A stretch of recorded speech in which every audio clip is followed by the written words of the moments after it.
Welcome. My name is Shashika Piligama. I am a Senior Program Manager at the Center for Justice Innovation, working on the DV Risk project.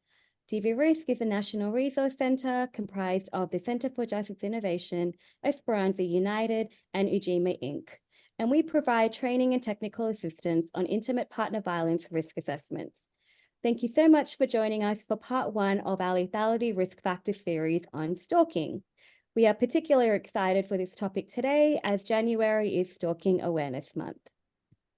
DV Risk, as well as the project that is presenting today, we are both funded by the Office on Violence Against Women. The opinions, findings, conclusions, and recommendations expressed in this presentation are those of the authors and do not necessarily reflect the views of the US Department of Justice. Just a quick trigger warning, we do recognize that some of the content in today's presentation may be difficult to hear and discuss, so please feel free to step away at any time if needed. And lastly, it is my pleasure to introduce our guest speaker for today, Jennifer Landheis. Jennifer brings over 25 years of experience as an educator and advocate on the issues of stalking, domestic violence, and sexual assault to her current position as the Director of Stalking Prevention, Awareness and Resource Center, otherwise known as SPARC. As the director, she oversees the development and implementation of multifaceted resources, programs, and publications on stalking, collaborates with national partners, and provides robust trainings and criminal justice and victim service professionals. Jennifer has led the SPARC initiative since its founding at Equitas since 2017. Jennifer, welcome.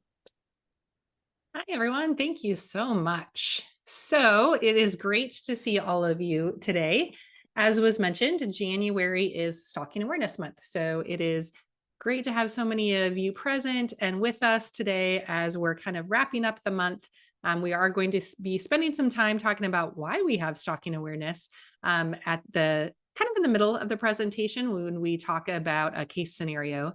And our learning objectives for today are to identify stalking behaviors and some of the dynamics that happen in those particular cases, really delve into how do we identify stalking and what does it mean as part of a lethality risk factor in intimate partner violence cases, and how do we recognize some practical steps to take after we identify stalking on those particular assessments. So a lot for us to accomplish in the 90 minutes, but I'm pretty sure that we can do so. Feel free to use the question and answer. If you have questions for me, I'll try to pause as we go throughout, but certainly use the chat, as many of you are, to introduce yourselves to folks around the country. If you haven't accessed SPARC's website, I'd highly encourage you to do so. The website is stalkingawareness.org. One of the things that we were really intentional about when we created this particular website was to make sure that all of you had access to the materials that you need in order to enhance your ability to work on these cases. So regardless of whether you're working on the victim safety side of things or whether you're working on offender accountability, there's resources available on this particular website for you to access.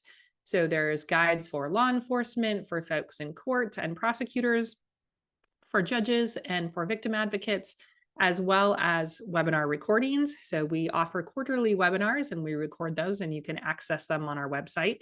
And then training modules that you can access as well. So if you have been participating in January as Stalking Awareness Month, there are materials that you can use to help promote the month. Certainly, we are biased in that we believe not every situation should be limited to just 1 month. So we think Stalking Awareness Month should be year round, and we would encourage you to access all the materials and resources on our website, and then sign up for our newsletter. If you are watching this training and you've decided at the end that perhaps your jurisdiction could use a little bit more training on stalking, you can certainly request a training from us on our website as well. So as Shashika mentioned, we are funded by the Office on Violence Against Women to be a training and technical assistance provider specific to the issue of stalking. So unlike some of the other amazing agencies across the country, we are specific to the stalking issue. But today, of course, we're going to spend some time talking about how does it intersect with intimate partner violence. So just a little bit about my background. I started this work as a domestic violence and sexual assault advocate for several years. And then I worked at a coalition against sexual and domestic violence, doing training for individuals all across the state, and then started working on the national level.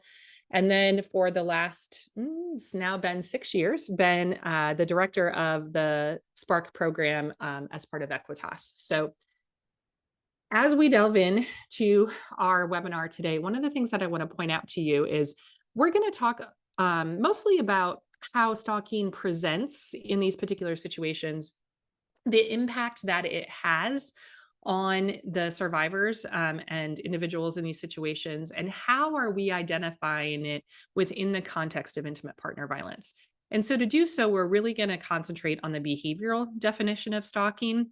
I saw in the chat as you're all putting where you're joining us from, that many of you are working in court systems, you're working in advocacy programs, you're working on school campuses. So keep in mind that certainly there are legal aspects that drive our response, including state statutes and Title IX and Clery Act reporting.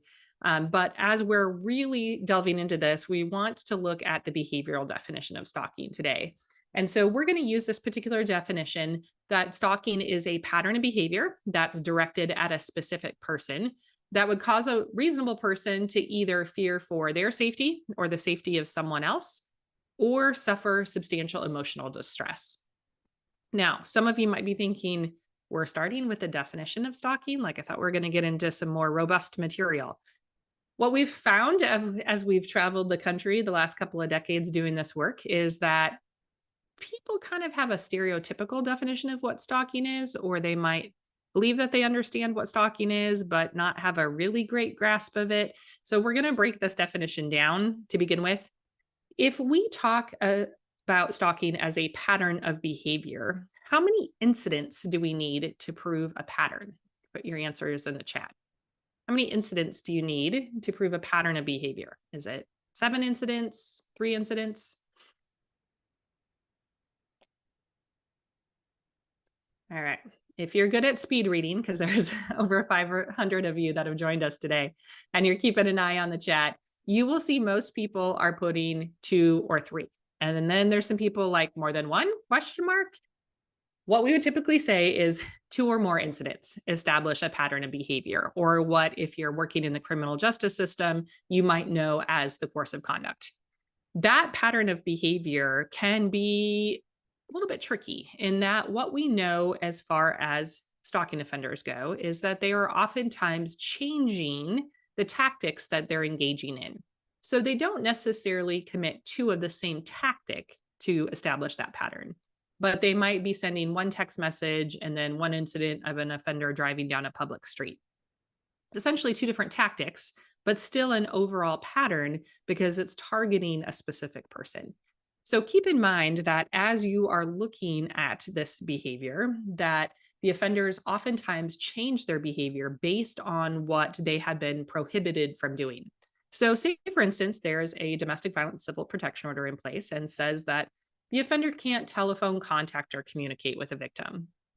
What they oftentimes will do will be show up at the kids' school or come and enroll at the victim's gym, just merely, of course, as what they would say is a coincidence. So oftentimes what we know is that they're changing their behavior based on the victim's reaction and also based on what we've told them that they can't do.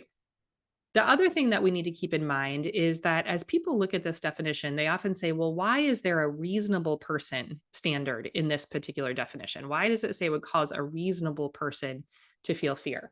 And what we know is that it's not because victims are unreasonable, and that's why we have that clause in there, but because we know that those individual behaviors result in different emotions. So sometimes people feel fear and sometimes they experience emotional distress. My experience has been, as I've trained on stalking across the country, that people are very focused on the fear element, which is good, but that they sometimes forget that this definition includes emotional distress. And not always do people articulate fear, especially in intimate partner situations where somebody may have been partners with this person for a really long time. They might have some understanding about this how this person behaves. And so they may not articulate necessarily fear. They might articulate things like frustration. Why can't this person move on? Why won't they leave me alone? They may articulate anger that nobody's taking them seriously or doing anything in these particular situations. You might have intimate partner stalking victims say things to you like, what, do I have to wait till this person hurts me before anyone will do anything about it? That emotion, that anger, that frustration is emotional distress. And oftentimes those emotions disguise the feeling of fear. The other thing I want you to be thinking about is we're all socialized differently. And some of us are permitted to show those emotions, and some of us are not. And you might have somebody who does not articulate that they are afraid of the offender. And one of the things that you can do as a really great question to ask stalking survivors in these particular situations is to say to them, what has changed for you since all of this started? And you might have a survivor say things like, well, I don't let the kids play out front anymore, or I don't take them to karate class because the other person might show up, or I sleep with a light on now, or I have somebody walk me back and forth to my car after I get off of work. Those changes in behavior are oftentimes illustrating the emotional distress and fear. So, as you look at this particular definition, it's really important to look at it in its totality. And the other thing to be thinking about is that reasonable person standard is in there because the context of stalking situations is really key to understanding what's going on in these particular situations. And by that, I mean, oftentimes there is something that is happening to the victim that doesn't necessarily mean anything to the rest of us. So let me give you an example. You have a survivor who has been a victim of domestic violence. They leave their partner, and right after they leave at work, they suddenly get a dozen roses that say, I will always love you. And people on the outside think, oh, well, that's really sweet. Like they still love you, they still want to be together. But the victim reads that card as, I will always love you, in a very different context. And that means something entirely different to the victim and survivor than it might mean to other people. And sometimes those tactics are frightening to the victim, but not to the people who are responding to it. So they might look at those flowers and think, what's the big deal? I don't understand why somebody's calling us. I don't understand why the victim wants a civil protection order because they got sent roses at work. Those behaviors have specific meaning because of the relationship that the victim has had with the offender. Now, certainly we know not all victims of stalking are related to their stalker by current or former intimate partner relationship, but especially when that does happen, there are a lot of nuances that are happening in that particular situation. And the other thing that makes this crime so difficult from a civil justice or criminal justice aspect is that essentially we are criminalizing non-criminal events. It's not criminal to send somebody flowers. Now, certainly somebody's going to say, well, if there's a civil protection order, that's contact. Absolutely. But that event in and of itself is not a crime. It's not a crime to send somebody a text message, and it's not a crime to show up at somebody else's gym, except when it's part of a course of conduct in a stalking case. And oftentimes, in a system that's very incident based, we aren't necessarily looking at that entire course of a conduct. So, for example, if you have a survivor that comes in and asks for a civil protection order and reports one incident to an advocate, and then reports another incident to a police officer, and then tells somebody at their work about a third incident, not all of those pieces of the puzzle are put together. And especially when we're trying to work on a stalking crime, where we're essentially trying to put the pieces of the puzzle together, it's very important to look at the entire course of conduct. But many times we are relying on a traumatized victim to put all of those pieces of the puzzle together for us because we don't necessarily have a coordinated community response and because many of us are very incident based. Even those of you who are advocates are oftentimes responding or working on one particular incident that has happened. And stalking requires a different approach. It requires us to look at everything that has been happening in these particular cases. And many times we're relying on traumatized victims to help us look at the big picture. I'm curious, as you look at this particular police report, it says that today the victim calls dispatch at 8 o'clock in the morning to say she goes out to her vehicle, and inside of her locked vehicle is a Corona beer bottle cap. And she called the police.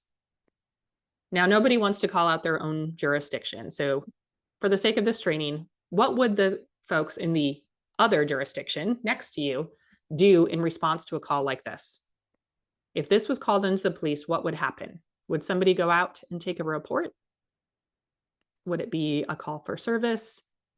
Would it be an incident report? What would happen in your jurisdiction?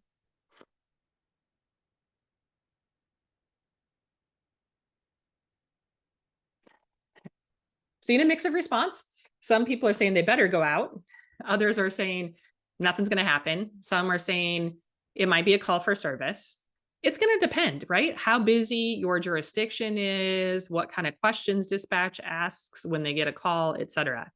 So in this particular jurisdiction, what happened was officers did go out, and the patrol officer makes contact. And what they find out is the victim goes on to say that yesterday she celebrated her 2-year anniversary of being sober. And she got a bunch of messages from people in her AA group congratulating her on that sobriety. And that she believes that the suspect placed the beer bottle cap inside of her car to mess with her, because seeing anything related to alcohol can be a trigger for her. And she believes that the suspect's monitoring her messages because that's the only way that they would have known about the 2-year sobriety anniversary. So now I am deputizing all of you, and you're now all law enforcement, and you are out on the scene. What kind of questions do you have about this scenario? Or is this a clear stalking case and somebody's getting arrested and going to jail? What do you want to know more about? Okay. Somebody says, is there an order of protection in place? Do they have a shared phone plan? Yeah, you guys are asking great questions. So I'm hoping you're seeing what your peers are putting on here. Lots of questions about how did the offender get into the car? Do they happen to have keys for the car? Do we happen to have a camera that caught all of this? Because, on CSI, what would happen is this would be caught on a Ring camera that's high definition that captures the offender's face in clear view, and we can easily arrest somebody and throw them in jail. I don't live in that kind of world. I don't think the rest of you do either, right? So questions about, is anybody witnessing it? Are neighbors knowing what is going on? Is this a former intimate partner? What's the relationship with the suspect? Many of you assumed it was a current or former intimate partner. Probably a good assumption based on what has been happening. Others of you are wondering, how are they monitoring their messages?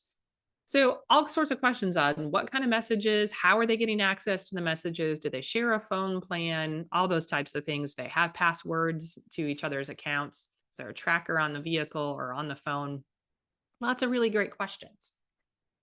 Many of you also were going down the road of, has other stuff like this happened before? Which is a really well-intentioned question, and one that everybody thinks that's absolutely the right thing to ask in stalking situations. And although you are all very well-intended, the actual way that you ask that question isn't the greatest. Because if you ask a victim, has something like this happened before? Typically what will happen is, unless the victim has received a Corona beer bottle cap inside of their locked vehicle, they're going to tell you no. If you say, well, have other harassing behaviors happened? Has this person been stalking you before? Typically, the victim's going to say no. Because victims and society in general, and yes, even those of us as responders, have a very stereotypical definition of what stalking is. And so oftentimes, we think of stalking as behavior that's designed to monitor somebody else's behavior, what we would oftentimes call surveillance behavior. But what we know is we have to ask specific questions about specific tactics that offenders are engaging in order to get the best possible information. And if you're wondering, well, what are those questions? hang on, we're getting there. Some of you are also thinking as you look at this, well, I want to know more about the Corona beer bottle cap. And that absolutely is going down the right line of questioning, in that we want to know, what did that Corona beer bottle cap mean to this victim? Why was that considered threatening? What did that victim think was going to happen as a result of that Corona beer bottle cap being left there? So lots of questions here. But I want to go back to what I said earlier, in that depending on the way that other jurisdiction, we all know it's your jurisdiction, responds, if they go out and take a report, many of you were saying in the chat, no, they're probably not going to be able to take a report. We have way too many other calls for service holding. It might be phone contact afterwards. Depending on how this is documented, depending on how individuals respond in this situation, what happens 2 weeks from now when the victim goes out to their vehicle and all of their tires are slashed? If they call and make a report, then is that the second incident or is it the first incident? Well, it's the second incident. But if the first incident was never documented, have we established that it's the second incident? What happens in a lot of these cases is the reports aren't being taken. And so we're never establishing a course of conduct because we're waiting for something bigger to happen, right? And as somebody said in the chat, yeah, it's a continuing course of conduct. We have to be documenting those things. So as we look at that particular response, we then maybe met with, okay, how do we fit that into our criminal statutes? Now, Spark has on our website a map of the United States, and the updated version has the statutes for every single jurisdiction across the US. Now, it does not have all the tribal codes because there are a lot of them, but we can certainly help you access those if you need those. It's also important to think that we can establish a federal crime of stalking if the offender has crossed state lines or in and out of tribal jurisdiction to commit the stalking crime.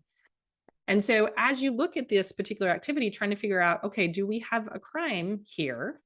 Is it a stalking crime? Is it a property crime? Is it part of a domestic violence course of conduct? What exactly are we dealing with?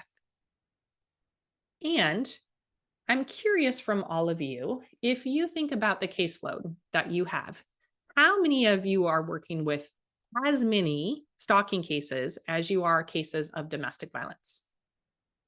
Anybody have an even caseload, or you're working with more stalking cases than you are domestic violence cases?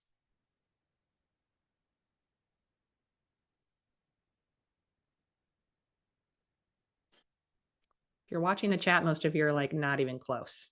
Some of you are already on to, they might be overlapping, right? Most of you are saying we're working with way more domestic violence cases.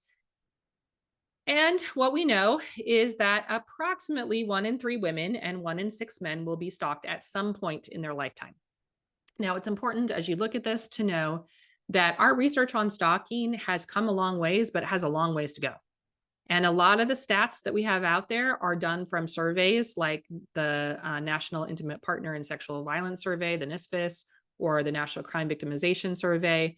Many of those surveys split up gender and sexual orientation, and many do not. So this says 1 in 3 women, 1 in 6 men. We know folks that identify as non-binary, gender non-conforming, experience higher rates of stalking. But those overall statistics, as you look at this, are just as high, if not higher, than intimate partner violence. So if that's the case, how come all of us don't have even caseloads with working just as many stalking cases as we are domestic violence cases? Why are we not working with as many stalking cases?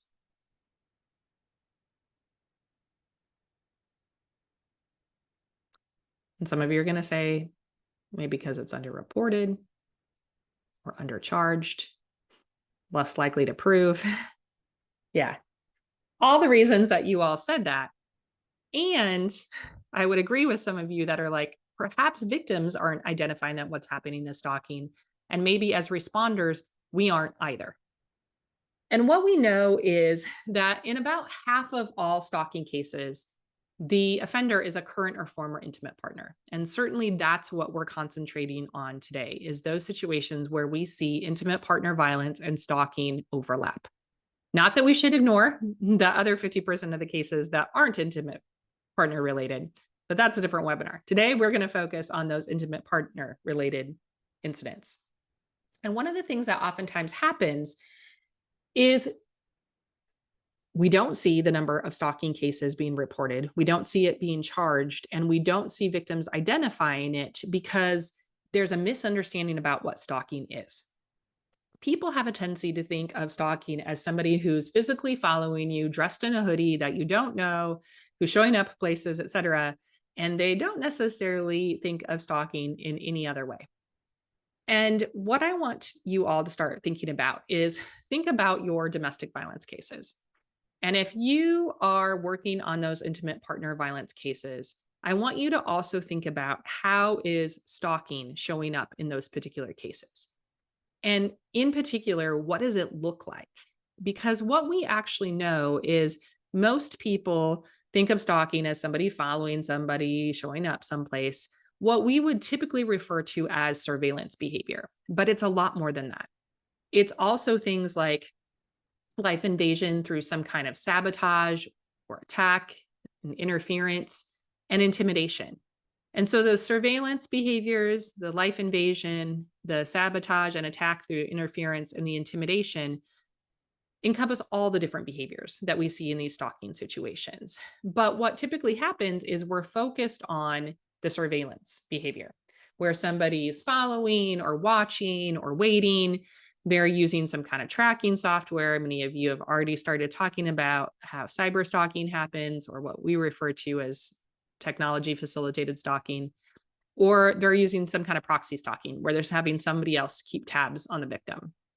Now, when this is happening, people are a little bit more likely to identify it stalking. And so across the country, people who are working on domestic violence say, well, yeah, when this stuff happens, we understand that it's stalking. And victims are a little bit more likely to understand that it's stalking, probably still not very likely to use the word stalking, but they might have a little bit better understanding that this is stalking behavior. And as a system, we're more likely to push forward stalking charges or look at stalking as a criminal charge or a civil option if this kind of stuff is happening. But what we miss and what survivors miss all the time is things like life invasion. So a offender making unwanted contact with a victim at home, typically at work, because they like to cause issues at work. They might show up places where they know the victim is likely to frequent, certain restaurants, places they work out, a grocery store. They're making those constant phone calls. They're invading the victim's property.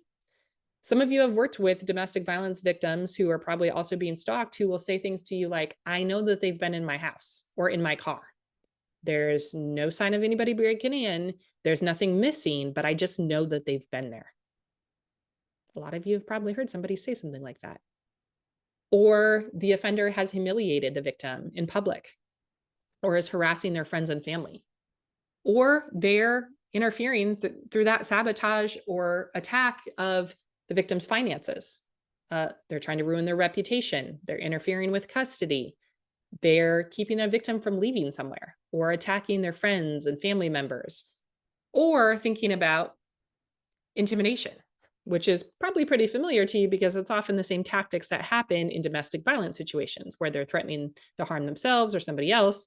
They're threatening to get custody, to turn somebody over to the police, engage in property damage. Symbolic violence, perfect example, is that Corona beer bottle cap. That's what symbolic violence is. And all of these behaviors make up stalking. But what typically happens is when we're called out onto that scene, when the Corona beer bottle cap is left, or when we're working with a victim and they mention something like that, we ask, well, have there been other stalking behaviors? And what we know from the research and from decades of working with stalking victims is you have to ask about the specific behaviors themselves. So that if you ask a victim of domestic violence, are you being stalked? They're typically going to say no. But if you say to them, well, is somebody engaging in property damage? Have they tried to ruin your reputation? Are they interfering with your custody? Are they invading your property? Are they making unwanted contact with you? Then victims say, oh, yeah, all that's happening. But they didn't identify it as stalking, and we didn't either. And oftentimes that's how this is being missed, both within the context of intimate partner violence, but also just in general in understanding and responding to stalking. And it's why we don't see as many individuals accessing resources from us, because nobody's identifying that it's stalking behavior that's happening. What we would encourage all of you to do is to shift the way that you're asking about stalking, especially as it intersects with intimate partner violence.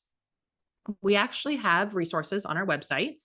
And again, that website is stalkingawareness.org, is SLY behavior checklists that you use. So for like law enforcement, you can use this particular checklist. It's one page front and back that says, has the offender been watching you from a distance? Have they been waiting outside your office?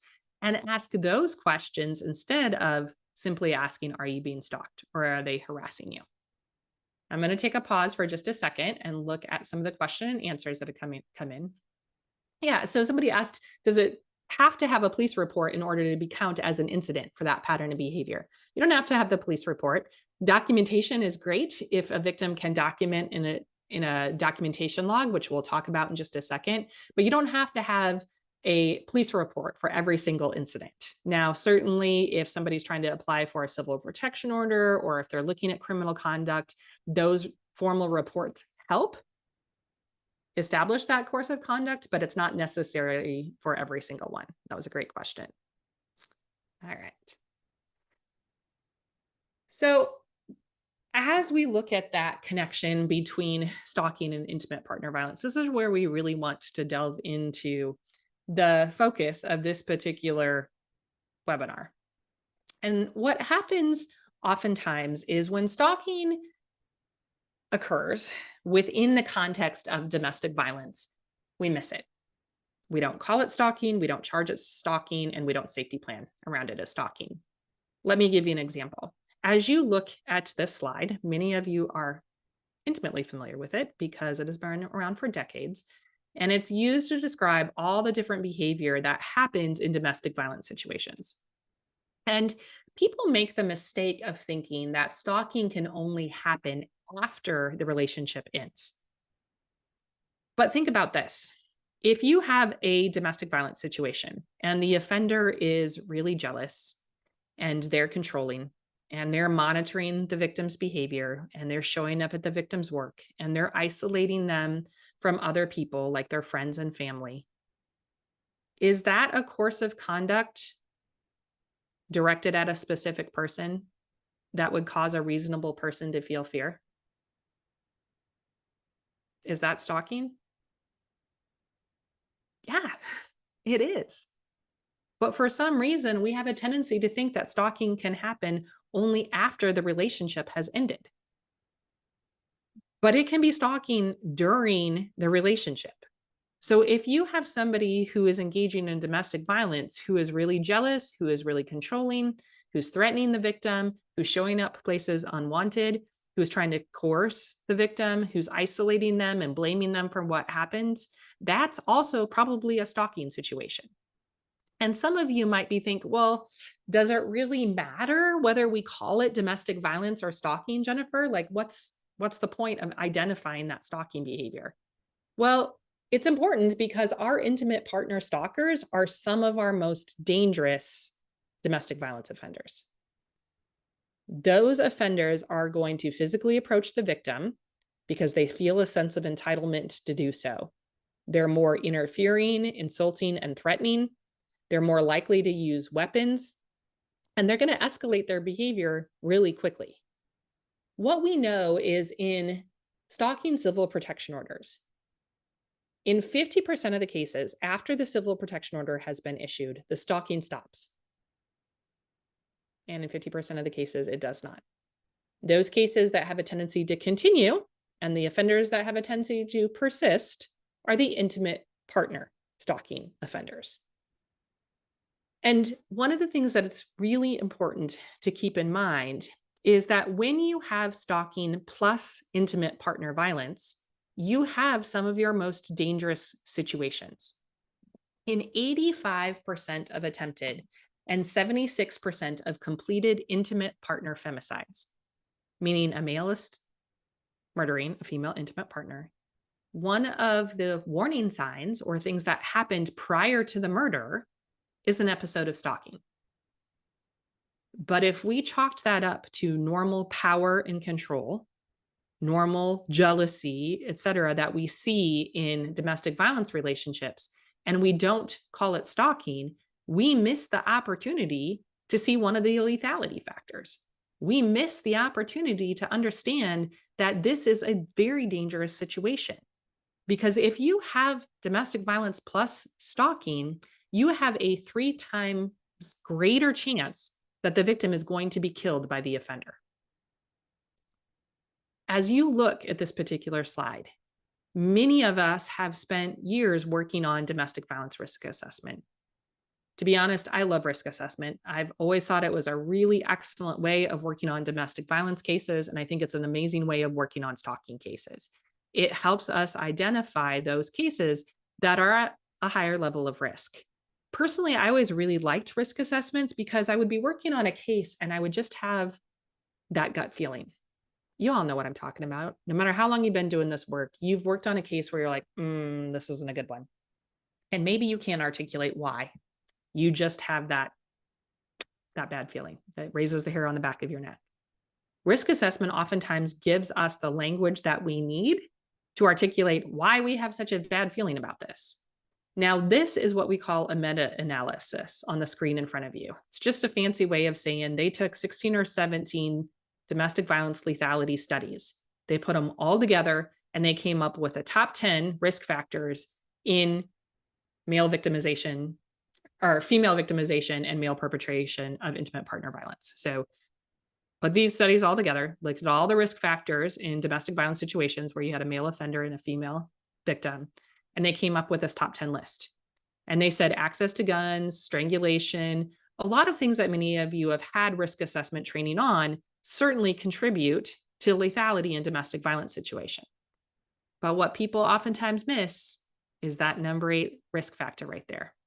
That if somebody perpetrates stalking, in addition to domestic violence, there is a 3 times greater likelihood that the victim is going to be killed by the offender.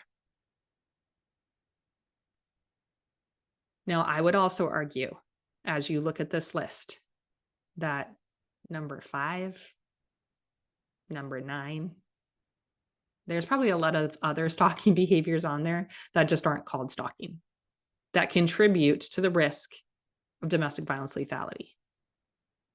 But across this country, what happens a lot of times is people will train on domestic violence lethality and they'll look at things like strangulation or if the victim's being pregnant, or if the victim or the offender has access to a weapon. And they say those are the lethality factors we should be looking for. And they ignore that stalking is as well. But if we are seeing these situations where stalking is happening within the context of intimate partner violence, and we're not calling it stalking, we're not charging it as stalking, but most importantly, we're not safety planning around it, then we miss the opportunity to interfere. We miss the opportunity to try to heighten the level of safety planning that happens in these particular cases. Questions on that? And I'm going to jump to the Q&A if anybody has any others. So somebody asked, what about victim making contact with the offender about businesses or children? We're going to talk about disengagement in just a second, so I'm going to leave that question for a bit. Someone said, what can victims do if they feel that they're at risk for being stalked no matter what job they find themselves in? So individual, like customers, et cetera. Certainly, definitely listening to your gut and thinking about that course of behavior. We know that as we look at these particular cases, certainly individuals might be stalked by customers or something like that. But again, the most dangerous cases are the ones where we see intimate partners who are doing this type of behavior, not to minimize other situations. Somebody asked, does our website have safety planning guides specific to stalking? Yes, we do. So if you go to our website, again, stalkingawareness.org, we have safety plans available for how to use safety plan around stalking. Other questions? I think I got all the ones that came in here. All right. Huge thank you to the DV risk folks who are monitoring the question and answers in the back. So one of the things that we want to be thinking about then is how are we identifying stalking behavior if we're using domestic violence risk assessments or intimate partner violence risk assessments? And what does that look like to identify the stalking behavior? So we've already talked about, could you use the slide framework? So here's one of my practical recommendations is if you're using a domestic violence risk assessment in your community, say you're using the danger assessment or you're using the LAP, the lethality assessment protocol, or any other assessment that exists out there, if you are using that assessment, look at those assessments to see what questions have to do with stalking. If you're working on a domestic violence case and you don't use a formal lethality assessment, ask questions about stalking. And what questions should you ask? Well, you could think about asking these questions. Has the offender been tracking or following or monitoring the victim? Have they invaded the victim's life or privacy by making unwanted contact with them? Have they significantly and directly interfered with the victim's life? Or have they on more than one time intimidated or scared the victim through some kind of threats or property damage or harming pets or other means? Those 4 questions, those screening questions that we suggest about stalking is the SLY framework. The first question's on surveillance, then life invasion, then interference, and then intimidation. So asking those particular questions to try to identify that stalking is happening. Or in particular, if you look at the assessments that you might be using. Now, somebody said, is there a particular assessment that I recommend you use? No, they're all great. They all have very common elements. Think about which one might be the best for your community or your particular situation. The lethality assessment protocol is oftentimes used by law enforcement and a way to identify cases and then refer those particular cases out towards advocacy. There might be state-specific assessments like you see on the right-hand side of your screen. Some people use the danger assessment by Dr. Campbell because it's been around for a really long time. The right assessment is the assessment that people will do, quite frankly. So there's a lot of really great ones out there. Certainly look at DV Risk's website for some more suggestions, but honestly, and I'm not just being sarcastic, the one that is going to be the best for your community is the one that you can get your community to buy into using on a regular basis. If you are using an assessment, there are some examples on this particular slide of the questions on those assessments that are particular to stalking. So on the LAP, it's question 6, are they violently or constantly jealous or control your activities? Or do he or she follow or spy or leave threatening messages? Okay. The DALE, which is the danger assessment for law enforcement, does he or she control most or all of your daily activities? The danger assessment itself has that question, as well as are they constantly jealous of you, or do they follow or spy or monitor on you? And then the Arizona assessment has questions on are they violently and constantly jealous, or do they control most of your daily activities? So most of those assessments have questions about stalking in them. And like I said, go to the DV Risk website that she could just linked again for all of you for more information on all those different assessments. And certainly there's information about the ones that we're talking about. There may be additional information about other assessments. What I would tell you is as you look at those particular questions, many of them absolutely could be construed as having to do with stalking. Like somebody said, well, aren't they all stalking? Like guns can be used to cause fear. Yes, I mean, depending on how the offender manipulates those particular things. But in particular, the assessment questions that are referencing stalking are the ones that are listed on this particular screen that you see in front of you.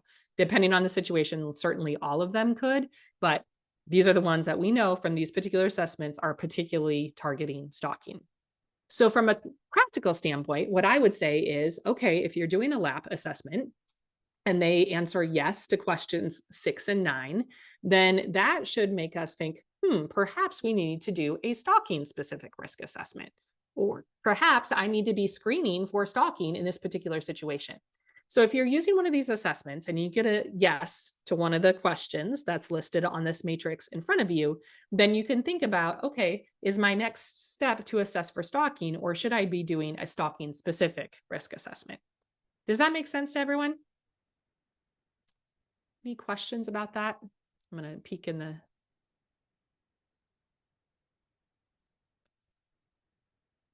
Yeah, so somebody's asking, what if somebody does an assessment, but somebody didn't check the boxes that this is happening? Keep in mind that stalking, like I said earlier, can happen before, during, or after a relationship. So it's not a one and done. If somebody is responding on scene and they're assessing for stalking, doesn't mean you don't continually assess, just like risk assessment isn't a one and done. To accurately assess risk and accurately determine what has been happening in these relationships, you have to do these on an ongoing basis. Okay. It can't be just, oh, somebody did it on law enforcement, and then we're going to use that assessment and that's going to determine our course of action. That's kind of where people screw up on risk assessments all across this country, is they do one assessment and then they think that determines the level of risk. Risk assessment is an assessment of risk at one particular moment in time. You have to constantly be redoing it. Okay. So even if it wasn't checked earlier, you're still going to want to screen for stalking and ask those particular questions. So I answered that one. Somebody asked about how do you distinguish stalking from coercive control? A lot of it is very much the same. So you're not wrong. What I would tell you is one of the ways to look at that can also be to think about what is the impact on the individual who's experiencing this. If there's a level of fear or emotional distress for their safety, we could look at it as stalking. Are stalking and coercive control very similar? Absolutely. And then our website, again, for somebody who asked, is stalkingawareness.org. I think I've got all of them in the chat. Oh, so somebody said, how often would you want to complete an assessment? What I would say is on a regular basis, or anytime there's a change in circumstance. So if an offender is taken to jail, if there's an upcoming divorce, if there's a civil protection order about to be entered, then I would redo the risk assessment. Okay. So if you're using that assessment and you have identified that stalking has happened because it's one of these questions on here, or you've asked about stalking and you realize that this is happening in this particular situation, one of the things that you can be thinking about then is, should we be doing a stalking specific risk assessment? So one of the things that you can be thinking about is using the SHARP assessment. Now, SHARP is a stalking specific risk assessment, and it looks at the stalking situation in a little bit more in depth. If you only can do one assessment in a domestic violence situation, use the assessment that you're already using for your domestic violence assessment. But think about adding the stalking assessment because it asks more specific questions about the stalking behavior. The DALE, the danger assessment, the LAP, they weren't created to identify stalking behavior. They were created to look at the totality of circumstances in a domestic violence situation. So they don't necessarily drill down on the stalking like the SHARP might. So the SHARP assessment stands for the Stalking, Harassment, and Risk Profile, and you can find it either at coercivecontrol.org or stalkingrisk.com. DV Risk is also amazing at having it linked on their website as well, and information about that particular assessment. Now, the nice thing about the SHARP assessment is it goes, like I said, a little bit more in depth about the situations in stalking specific situations. So it goes beyond the domestic violence situation to really drill down on the stalking behavior. And then it also gives you a stalking report and risk profile, as well as a safety planning document. So one of the things to be thinking about is that oftentimes people say, well, is this a weighted assessment?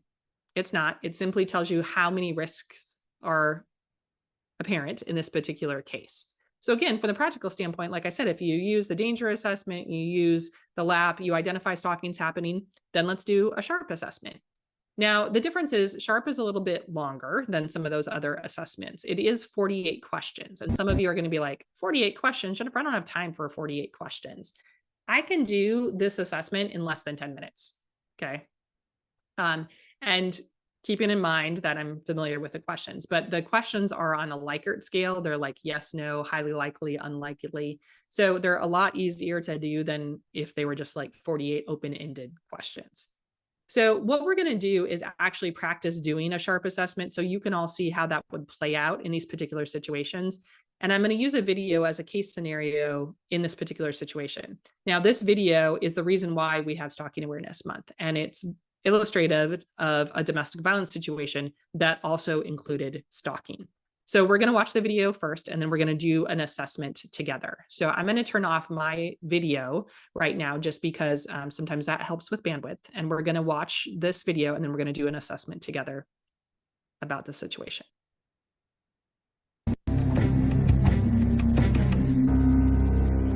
It all began in the fall of '98. At the age of 28, my sister Peggy began preparing for medical school in Albuquerque, New Mexico. She met and began dating a man named Patrick Kennedy. You know, in the beginning, it seemed like a very fine relationship to me. They were dating, doing dating things, going to movies, but I noticed a switch in Peggy's personality. I just knew something wasn't right with my sister, and I wasn't sure why. Peggy and Patrick's relationship lasted about 3 years altogether. In March of 2002, Peggy cut all ties with him. From the day she left him, he began stalking her. Calling her on her cell phone, begging her to come back, threatening her. He waited outside of her work. He waited outside of her gym, just watching her till it was a sort of a sign to let you know that I'm there and I'm watching her every move. He wanted her back in his life, and until he did, you know, he was just going to persist with it. At one point, Peggy had called me in the afternoon and said, "You'll never believe this. Patrick jumped out of the bushes at work with a dozen roses and a wedding ring and asked me to marry him." And Peggy said, "I walked right by him, I got in my car and drove away." Peggy was very, very strong and very determined to shake this man from her life. And the more she ignored him, the angrier he got. Then he progressed to paperwork. He made a really nice 8.5 by 11 flyer with a photo of my sister on it, wrote all sorts of incredible obscenities about her, and put her cell phone number on it, and distributed it where she had her nails done, where she had her hair cut, where her gym was, where she worked. She took the flyer to the police and showed them that, but there was nothing they can do. It was only a flyer. But I think at that point, you know, we were still thinking that he was just playing a game. We didn't think it would escalate. And then he took greater steps because she wasn't reacting. That June, our family gathered in Orlando, Florida for my brother's wedding. Peggy brought a new man she had begun dating, Mark Sparks. Patrick knew that we would all be in Florida for this wedding. And he had flown to my mother's house in Poland, Ohio, and on her white garage doors with black spray paint, he sprayed "PK is a whore" on the doors. Patrick then returned to Albuquerque to set fire to Mark's house. I noticed I had about 8 messages on my cell phone, and I knew something was wrong. So I listened to the messages. My neighbor, my mother, the police, the fire department were all calling and saying that my house was on fire. Right away, Peggy knew that Patrick had done this. Peggy and Mark were going from hotel to hotel because they had nowhere to live because Mark's house was set on fire. We were at the point we didn't want Peggy to call us because we didn't know if he was trying to trace a phone call. We didn't want him to find out Peggy's whereabouts. Peggy, it seemed for a while, was just in hiding. Everything that Patrick did to Peggy, Peggy went and reported it to the police. She was getting very, very, very agitated with them because nothing was being done to stop this man from harassing her. Patrick's behavior was escalating, and Peggy got a restraining order. She went to the police and filed for stalking charges. The trial was delayed for several months. Nothing was being done. It was extremely frustrating, and in a time where you're being hunted by somebody and you feel more victimized by going through the system to protect yourself, then what good is it? And I remember Peggy coming home having a binder of probably 200-300 pages in it of just everything she had documented. Peggy did all the footwork. Peggy did everything. She did everything right, but nobody would help her. Why? I don't know the answer to that. Okay. So what we're going to do right now is I am going to actually bring up a web page and show you the SHARP assessment. So it's coming up for me right now. Give it just a second, and then we are going to do risk assessment together. At least we're going to try, because the website is running a little slow today. All right, so what I'm going to do is I am going to just share my screen right now with all of you. And if you would use the chat to respond to the questions that I'm going to ask you, that would be super helpful. So what we're going to do is we're going to go through this assessment together. And if you go to the SHARP assessment, it just tells you in the beginning that, hey, your computer could be monitored so that if a victim was doing it at home, they would know to be careful in case somebody's monitoring their computer. It also tells you that after you answer the 48 questions, it's going to download 2 Microsoft Word documents that you would need to take and print, that you can't just go back into the cookies or cache on your computer and find these. So you agree to the terms and conditions of this. Now, if you have confidentiality, if you have to worry about giving away information, et cetera, don't worry that this is collecting any personally identifying information. You're not violating any terms of VAWA or anything like that if you do this assessment, okay? So in this particular situation, as we look at Peggy and Patrick's relationship, what type of situation are we assessing? Do we have a male assessment or a female assessment, or?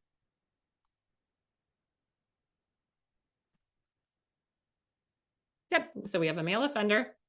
And I have my camera off right now for all of you just because it affects bandwidth right now. So I'm going to leave it off while we do the assessment. I'll turn it back on so I can see you all guys in just a second.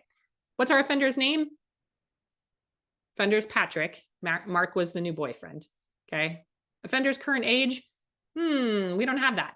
Now, he happens to have been about 33 years old at that particular moment in time. So clearly, if you're working on the case, you're probably going to have a better idea. Where it would really make an impact is if we had an offender who was like, 67 and our victim's like 12. That's going to make a difference. Okay. Otherwise, guess as best you can. Our victim's gender is female. How old is our victim at this particular moment in time?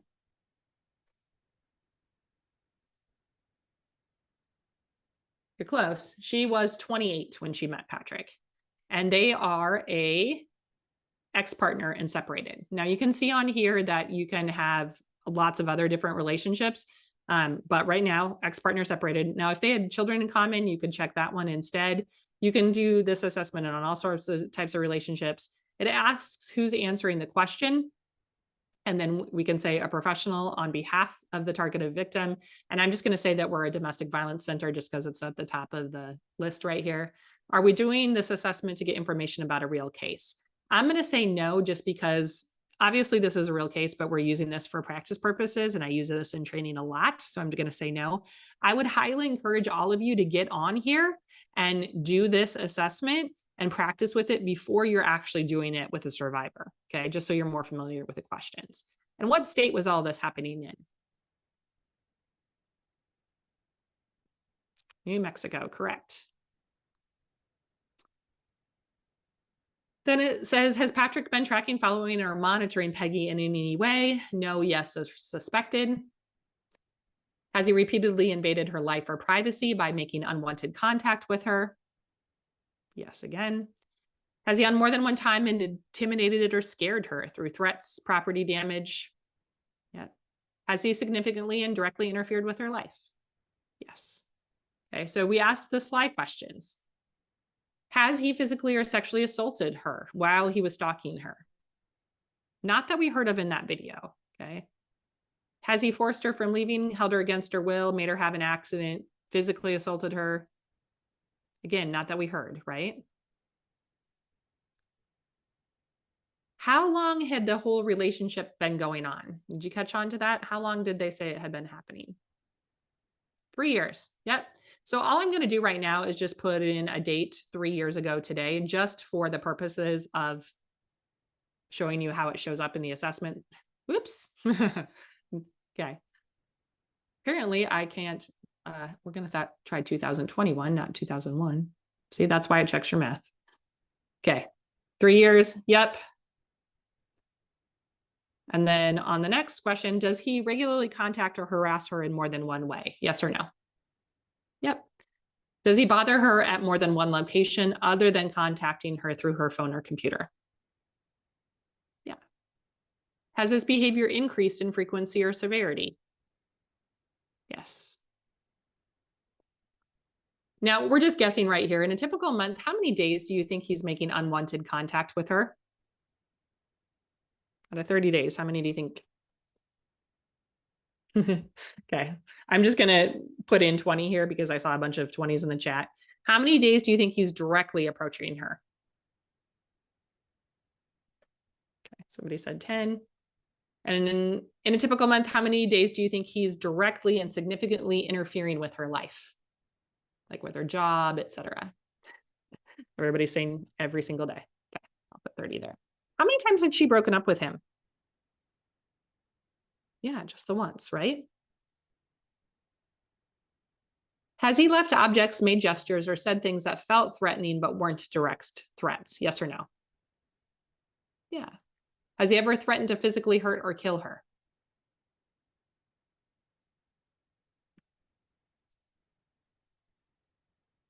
You think so? Lots of people saying no, not that we heard of, right? So I'm just going to put no just so we don't overinflate the assessment, okay? Has he ever described in detail how he plans to harm her? No. Has he threatened, harassed, stalked, or assaulted others close to her? Absolutely. Has he threatened to destroy property, harm pets, or sabotage her in other ways? Yeah, he actually did destroy property. Has he directly or indirectly threatened her with a gun? No, again, not that we heard of, right? Has he threatened to harm himself? No. Ever made a threat and did exactly what was threatened? Nope. Has he had other people stalk her? No. Okay. Have his actions made her afraid or concerned for her safety? Not at all, somewhat, or extremely. What do you think? Is he extremely? Okay. Have his actions made her concerned for the safety of family members, friends, co-workers, children? More extremely. Have his actions contributed to her making some significant life changes? Changing jobs, taking time off of work? Yeah.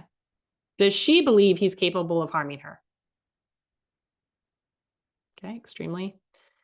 Is she afraid or concerned about a significant financial or social impact? I saw extremely again. Has he been told to stop, either informally or formally? Yeah. Okay. Has he persisted in contacting her even though he was told to stop? Yep. Is there a court order in place? Yes. Has he violated that court order? Yes. Has he been controlling, extremely jealous, or physically violent towards Peggy or others in the past? No, yes, suspected, or unknown are our options now. See, lots of yeses there. Most people say yes because he's been extremely jealous with her, right? Remember the flyers that he posted? Has he been controlling or extremely jealous with other people? Like burning Mark's house down? Yeah, Bradley. Okay. Has he been physically violent with her or with other people?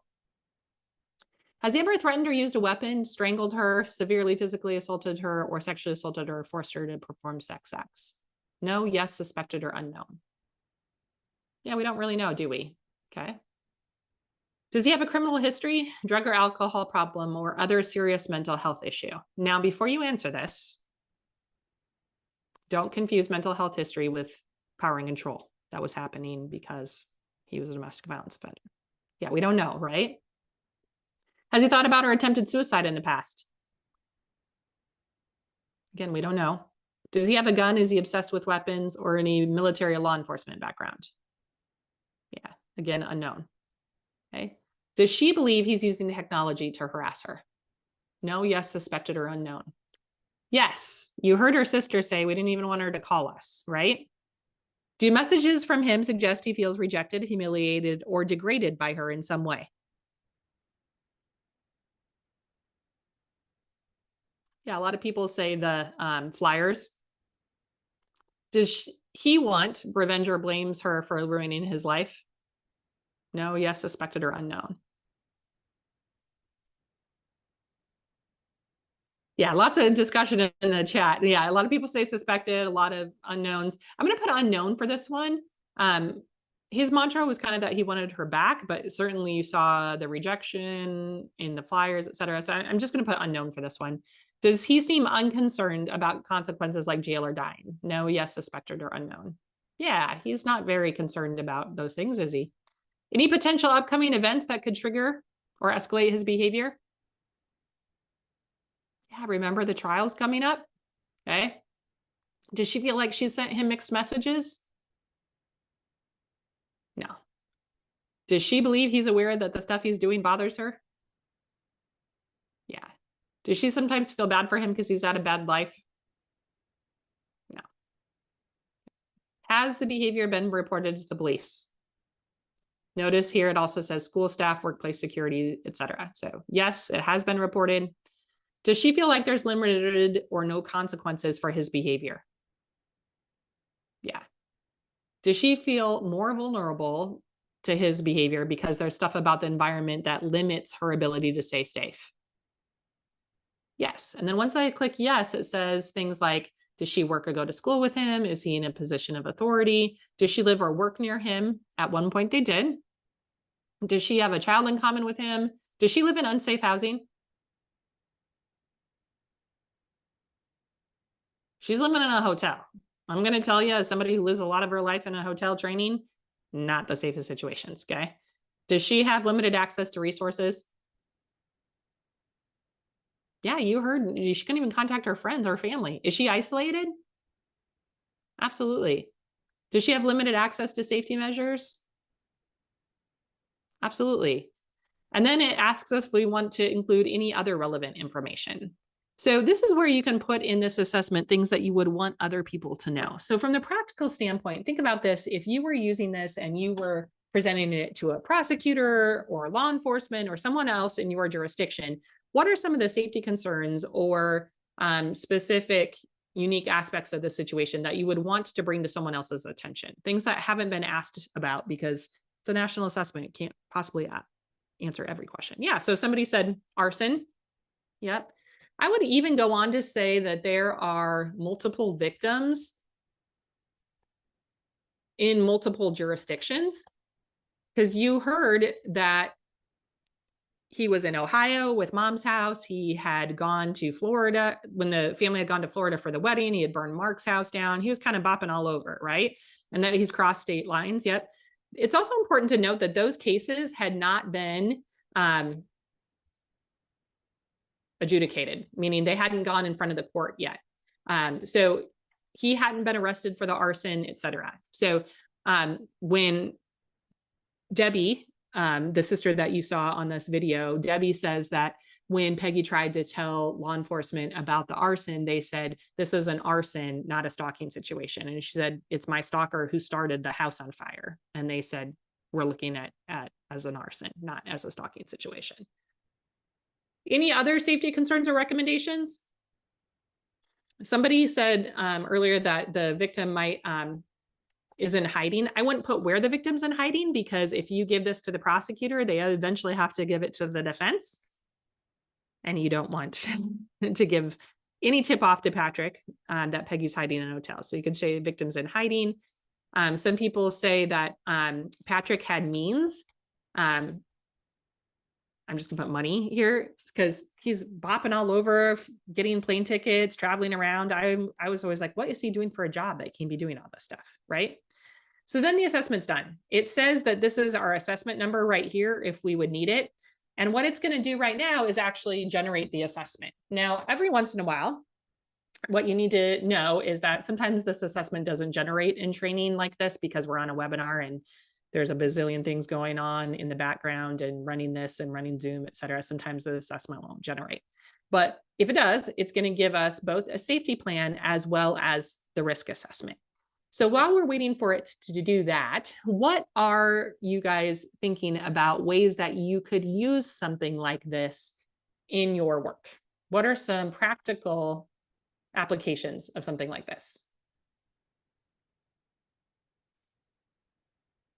Where you guys are doing that, it has generated, so I'm going to download these two things. Okay, somebody said for safety planning. What else? What else are you thinking?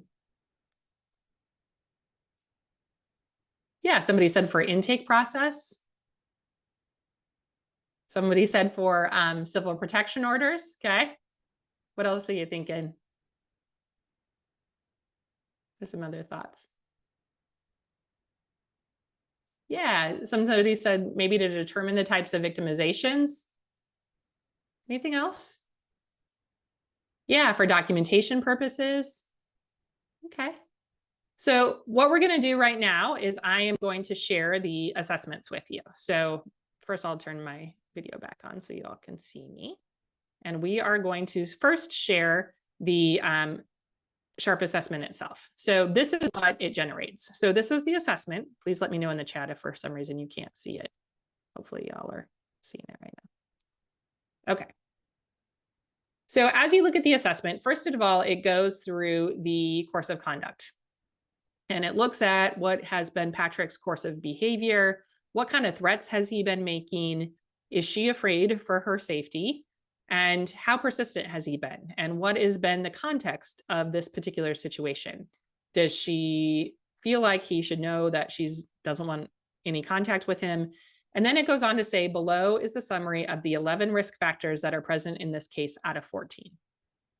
Now, I can tell you, every single time that I have done this assessment, no matter who the audience is, and I do this a lot, we always come up with 11 or 12 risk factors. That's the answer every single time we do this, no matter how you all answer it. So it's pretty spot on depending on, even if your answers vary, it still comes up with pretty much the same assessment.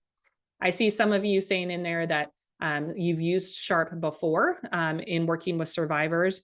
I've had other instances. I had a instance where I had a prosecutor call me one time and she said, I have a stalking offender that's in jail right now. He's going to be up for a $250 bond is all. He's going to run because we just know he will.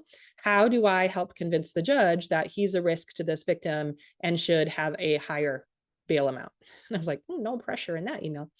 So I wrote back to her and I said, consider doing a SHARP assessment, then share the slides about the homicide risk and the lethality risk in these particular situations because he's an intimate partner situation. And so she did a SHARP assessment on that particular case, and she shared the information that I showed you guys earlier about the connection between domestic violence lethality, and she brought it all to the judge. And that bond went from $250 cash to $250,000 cash bond in that particular situation. So something to be thinking about. Others of you have said, I might use it to assist with a civil protection order. Still others of you said, I might use it as a probation officer to assess the level of risk in this particular situation in pretrial or as conditions of release. Others of you said I work for legal aid, so I would use it in that type of situation. So I'm going to stop sharing that one, and then I'm going to share with you the safety planning, because some of you said I'm going to use it to safety plan, which is great. So if we're going to use it for safety planning situations, I think hold on just a second. It's sharing the wrong thing. This is always the fun part of Zoom when I'm trying to get it to share. And I have multiple things on my.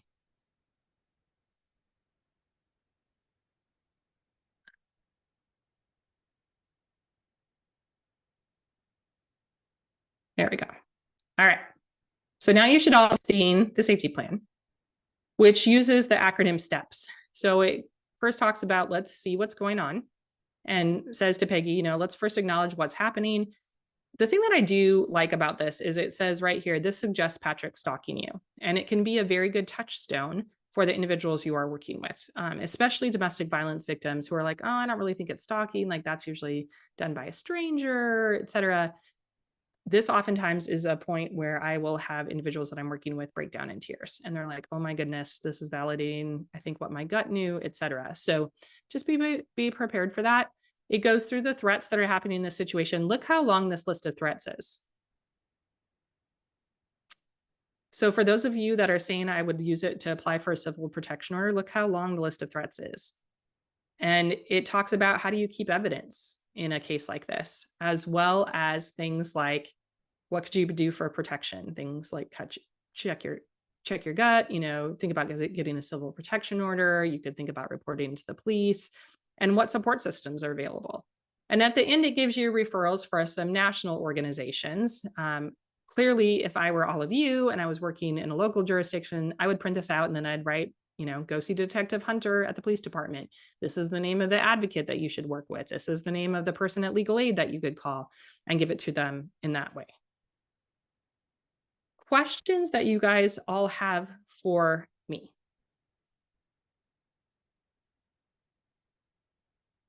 So what you can think about is, on our website, we have a safety plan for victims that's available in English and Spanish with reference to the SHARP document. It is not translated into any other language. It's only in English. The reason being, Dr. Logan, who developed this, she didn't get any funding for it. It was all developed free of charge, et cetera. It's much more nuanced to translate it than you would think it would be. I mean, it's not just a simple, let's translate English to Spanish.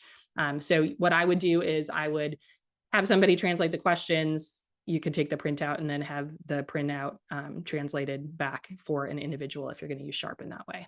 Okay. So other questions?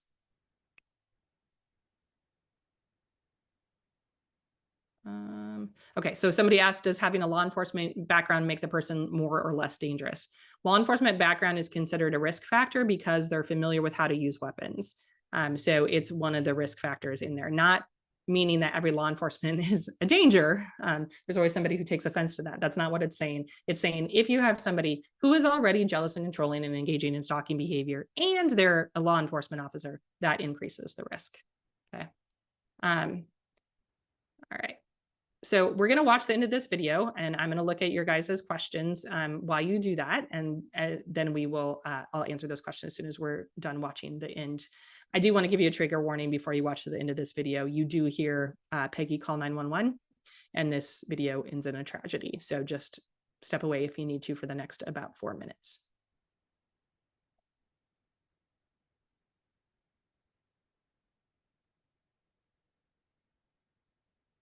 And at this point, Peggy asked the DA, will it take a bullet to my head for you to do something about this? With Patrick's behavior escalating, we just felt like, at least temporarily, let's get you out of here. Let's wait for this stalking trial to come up. And by that time, we can determine whether it's safe for you to move back home. Peggy soon left for Turlock, California to begin a new life. She did everything she could to leave no trace or trail to protect herself. 6 days before her stalking trial was to happen, Patrick found Peggy after months of searching. So how did this happen? After paying a private investigator for information, Peggy's stalker drove to the Albuquerque airport, checked a handgun and a hunting rifle at the airline counter, and flew to San Jose, California. He retrieved his bag with his weapons, rented a car, and arrived at her neighborhood.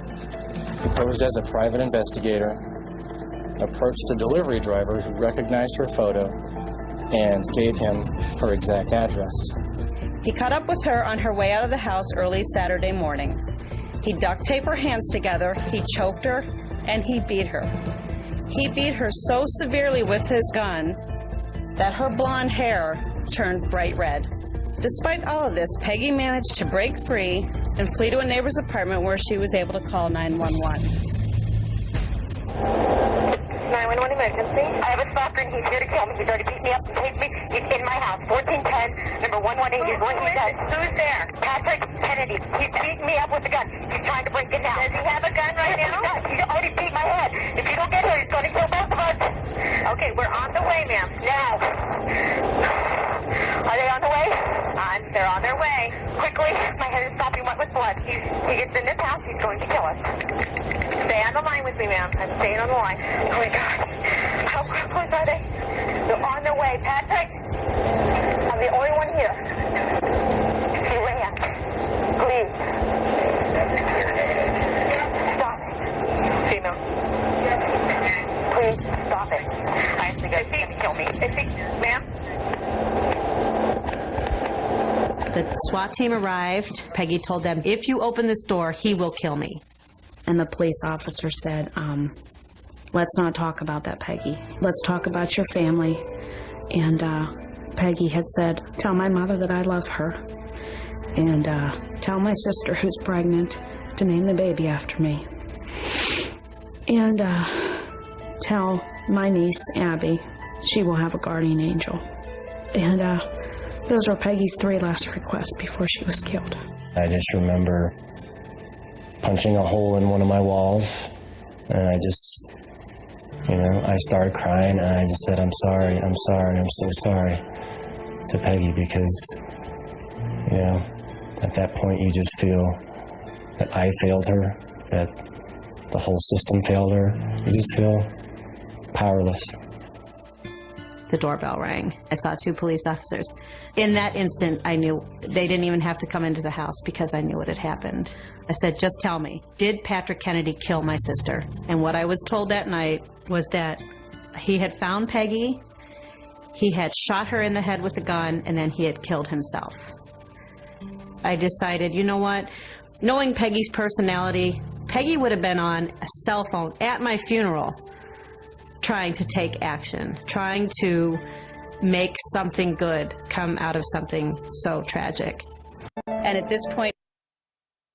So Debbie did exactly that. She made something great come out of the tragedy of losing Peggy. And Peggy's death is the reason why we have Stalking Awareness Month. She was killed on January 18th, 21 years ago. And so this year we celebrated the 20th anniversary because Peggy immediately went to Congress and lobbied and said we need to have Stalking Awareness Month and we need to have more training and attention paid to stalking. So that's why we use her video when we do training on stalking. Number one, because it's a really great illustration of how stalking intersects with intimate partner violence. So it drives home all the points that we've been talking about today.